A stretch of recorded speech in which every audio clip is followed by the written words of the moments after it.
Monsieur le Président, Mesdames et Messieurs les sénateurs, Madame la sénatrice, merci pour votre question qui porte sur un sujet important. Ça porte déjà sur la République. Je pense que nous sommes très heureux d'avoir tous en commun l'héritage républicain et c'est ce qui, sur l'ensemble des bancs, nous unit et constitue notre contrat social. Nous sommes aussi tous très heureux du principe de laïcité. C'est un trésor qui nous vient de la République, et notamment de la Troisième République. Et cet héritage est un héritage extrêmement précieux, d'autant plus qu'il est en effet un outil pour le XXIe siècle. La laïcité est extrêmement moderne. Elle nous est très utile dans la société d'aujourd'hui parce que nous avons besoin d'avoir une République de citoyens égaux. C'est un point extrêmement important et c'est ce qui nous différencie d'autres pays, y compris de pays voisins.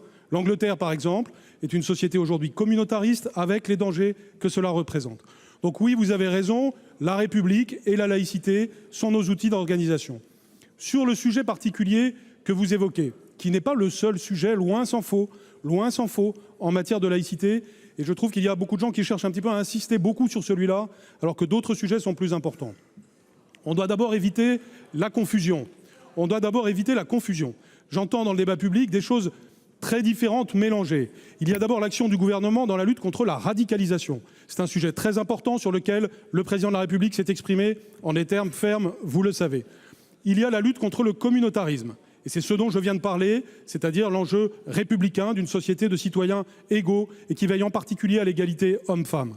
Et puis, il y a en troisième lieu, évidemment, la laïcité qui s'applique évidemment à toutes les religions et qui est notre bien précieux parce qu'elle nous permet à tous de vivre ensemble. Et l'école est la matrice de cette laïcité. Et nous devons à chaque enfant la neutralité politique et religieuse dans sa vie quotidienne.